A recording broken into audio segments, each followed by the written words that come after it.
The echo awakens the cosmos had forgotten the name of Earth for 3,000 years. Stars had been born and died since humanity's homeworld vanished into legend, leaving only scattered refugees across 100 systems. Commander Kara Chen stood on the bridge of the salvage vessel Persistence. Her weathered hands gripping the console as an impossible signal painted itself across her screens. The transmission was ancient, degraded by time and distance, but unmistakably human in origin. It pulsed with a rhythm that made her blood sing with recognition, though she couldn't explain why. Around her, the mixed crew of humans and aliens fell silent, watching the waveform dance like a heartbeat across the monitors. Commander, the signal's origin point, Lieutenant Torres, her navigation officer trailed off, his voice thick with disbelief. It's coming from the Void Sector, from coordinates that shouldn't exist. The Void Sector was a region of space marked on every star chart, with warnings in a dozen languages. Ships that entered rarely returned, and those that did spoke of gravitational anomalies that twisted reality itself. No one went there willingly. Yet this signal, this ghost from humanity's past, called from its heart. Kara turned to face her crew, seeing the same mixture of fear and hope reflected in human eyes, while the alien members shifted uncomfortably. The Jeltari engineers' scales flickered nervous patterns of yellow and orange. The twin Vorthon navigators clicked their mandibles in agitation. They all knew what finding proof of old Earth might mean. Play it again, she commanded, and Torres complied. The message filled the bridge, not with words but with something deeper. It was a frequency that resonated in human bones, a call that bypassed the conscious mind and spoke directly to genetic memory. Every human on the bridge stood straighter, their eyes brightening with an inexplicable fire. The Galactic Council would not approve of this discovery. Kara knew that with cold certainty. The current power structure depended on humanity remaining scattered, working as laborers and soldiers for the great alien empires. A rallying point, a reminder of what humans once were, threatened everything the Council had built on the ashes of Earth's fall. 3 days later, Kara stood before the Council's regional administrator, a towering Kralith whose crystalline body hummed with barely contained energy. Administrator Vex's translated voice filled the chamber like grinding stone. You will cease this investigation immediately.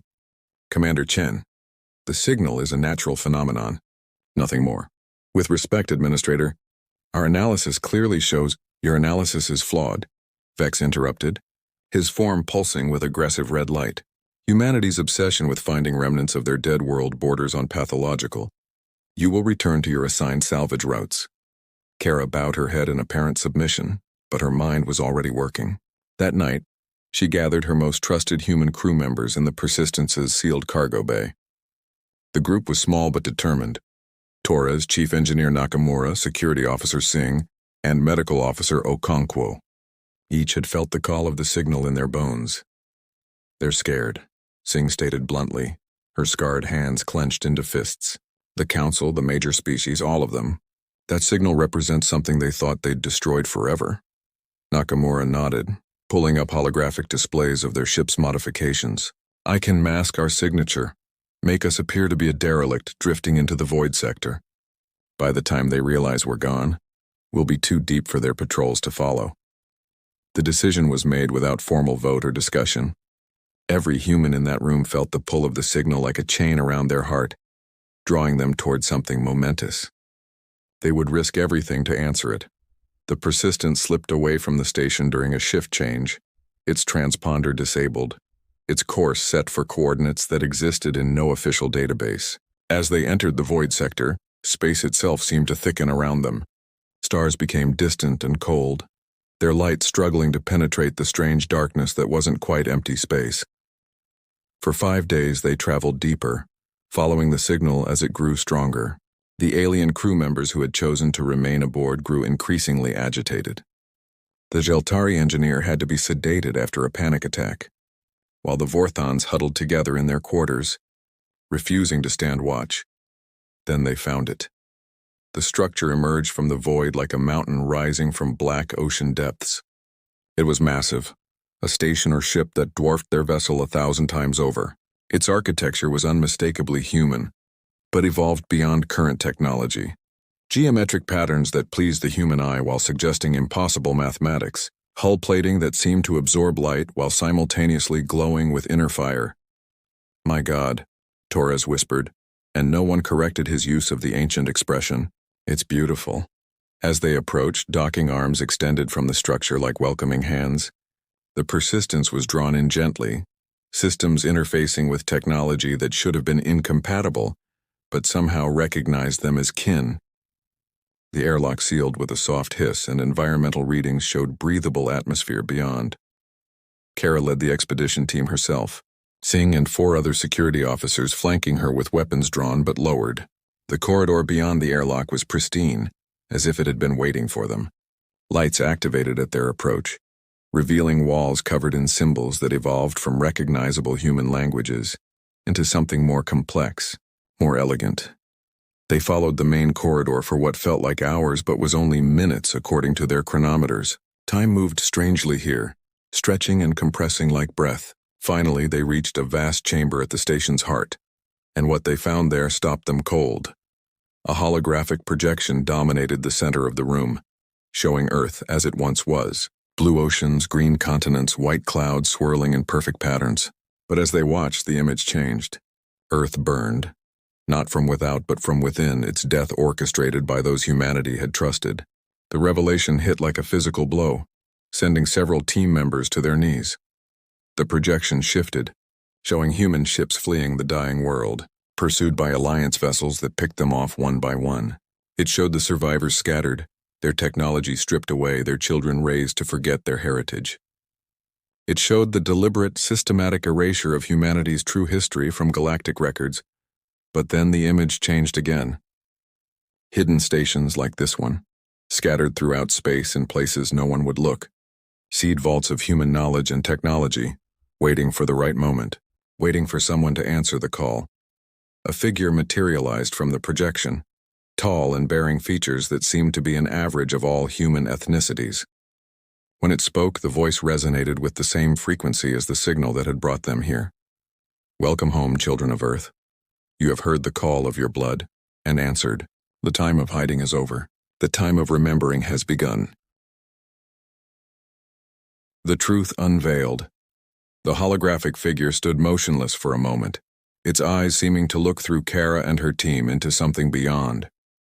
When it spoke again, each word carried the weight of centuries. "I am Archive Prime, the collected consciousness of Earth's final council. Before our world died, we knew betrayal was coming. The Kralith, the Vorthons, the Jeltari, and others you now serve as scattered laborers, they feared what humanity would become. We were advancing too quickly, our adaptation to space travel exceeding their projections by centuries. Rather than risk us surpassing them, they chose genocide." Singh's weapon clattered to the floor as the soldier dropped to one knee, overwhelmed. The others stood frozen, processing truths that rewrote everything they thought they knew. The projection continued, showing tactical displays of the conspiracy, secret meetings between alien leaders, the careful planning of humanity's downfall. But we were not blind. Archive Prime continued. "Earth's children were sent to the stars with more than hope. We embedded dormant knowledge in your genetic code, technology in places they would never think to look, and messages in frequencies only human ears could truly hear. This station is one of 7, each holding pieces of our complete legacy." Nakamura stepped forward, his engineer's mind already racing. "The signal, it wasn't just calling us. It was activating something in us, wasn't it?" The projection smiled, an eerily human expression on its composed features. "Correct. Every human who heard the signal has begun a process of awakening. Memories encoded in your DNA, abilities suppressed for generations, knowledge that was hidden in the very structure of your cells. You are becoming what you were meant to be." As if triggered by these words, Kara felt heat spreading through her body, not painful but intense, like stepping from darkness into sudden sunlight. Her vision sharpened, her mind expanded, and suddenly she understood the symbols on the walls. They weren't just writing but multidimensional mathematics. Blueprints for technologies that humanity had been developing when Earth fell. Around her, the other humans were experiencing similar transformations. Torres's eyes glazed as navigation charts and stellar mechanics flooded his consciousness. Singh stood slowly, her body moving with a fluid grace that spoke of martial knowledge far beyond her training. Okonkwo gasped as medical understanding that surpassed current galactic standards filled her mind. "The Council knows," Archive Prime stated, its tone growing urgent. Your departure has not gone unnoticed. Even now, a fleet approaches the Void Sector's edge, led by Administrator Vex himself. They will not allow this knowledge to spread. Let them come, Singh growled, and her voice carried a new authority, the echo of generals who had commanded fleets in humanity's prime. We have what we came for. But Archive Prime shook its head. Not yet. This station holds only part of the truth. To fully restore humanity's legacy, you must activate all 7 archives. Only then will our scattered people have the tools to reclaim their place among the stars. The projection shifted, showing coordinates for the other 6 stations. Each was hidden in equally dangerous or forbidden space, the heart of a nebula that drove most species mad, the gravity well of a black hole, the ruins of a planet the Council had declared quarantined for plague. Places where only humans with their legendary adaptability could survive. There is more, Archive Prime added, and for the first time something like emotion crossed its features. We did not die quietly. Earth's final transmission was not a plea for mercy but a promise. We sent specifications for a return protocol, a way to restore our world from quantum echoes preserved in subspace, but it requires all 7 archives to be activated simultaneously. The chamber shook suddenly, alarms blaring through the station. On the walls, displays showed hundreds of council ships dropping from hyperspace at the sector's edge. The alien armada was massive, representing the combined might of 5 species, all united in their determination to prevent humanity's resurgence. You must go, Archive Prime urged. Take the core module. It contains everything this station holds. The others like you, those who heard the signal, they are already moving toward the other archives. Some consciously, others driven by instinct they don't yet understand. Find them, unite them, remember what you are. Nakamura was already at a console downloading the station's data into a core module the size of a briefcase. The technology interfaced with his enhanced understanding instantly, showing him how to integrate it with the Persistence's systems. Within minutes, their salvage vessel could become something more, something that matched humanity's true technological heritage. As they ran back through the corridors, the station began to shift around them, walls reconfigured, passages opened that hadn't existed before, all designed to speed their escape. The structure itself was helping them, recognizing them as its rightful inheritors. They reached the Persistence as the first Council ships entered weapons range. But as Nakamura integrated the core module, their vessel transformed. Shields that could withstand stellar radiation snapped into place. Weapon systems that manipulated gravity itself came online. Engines that could slip between dimensions hummed to life. The alien crew members who had remained aboard cowered, but Kara faced them with newfound authority. You can leave in the escape pods or you can witness the truth. Choose now. The Zeltari engineer, despite his fear, stepped forward. I always wondered why humans could survive where others couldn't. Why you adapted to environments that killed us. I want to understand. Others made their choices quickly. Some fled in pods racing toward the Council fleet. Others, driven by curiosity or loyalty to their human crewmates, remained.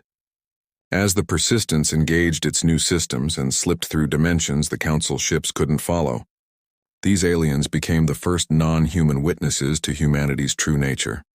The ship emerged near the second archive's coordinates, finding another human vessel already there, then another at the third. The signal had done more than call individuals. It had orchestrated a gathering.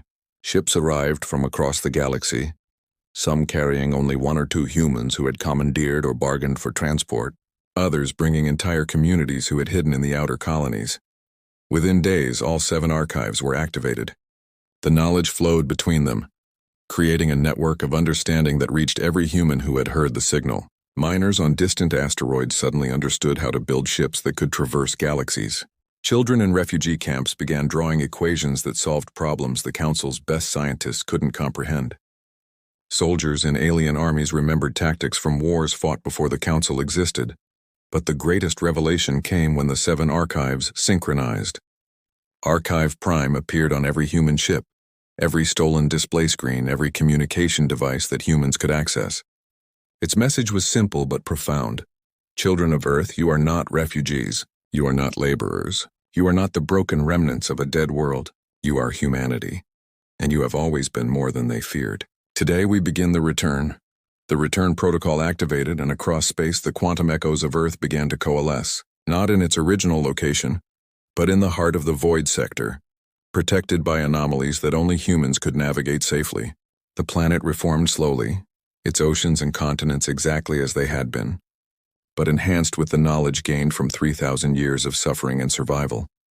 The Council fleet, when it finally traced the energy signature, found not scattered refugees but a united humanity. Ships of impossible design defended the reborn Earth, crewed by humans who had reclaimed their birthright. Admiral Kara Chen, as she was now titled, stood on the bridge of the flagship Resurgence, facing a transmission from Administrator Vex. "This is impossible." The Kralith's translated voice trembled with something that might have been fear. "You were scattered, broken, controlled." Kara smiled, and it was the smile of a species that had survived genocide, thrived in slavery, and returned from extinction. "You tried to break us by scattering us across the stars. Instead, you taught us to adapt to every environment, to survive any hardship, to find strength in unity despite vast distances. You created the very thing you feared." The transmission continued to every council world, carried by technology they couldn't block or trace. "Humanity has returned. We seek no vengeance, only our rightful place among the stars. We offer our knowledge, our adaptability, our strength to any who approach us as equals. But to those who would seek to scatter us again, remember this. We survived our own death. We remembered across eons. We returned from nothing.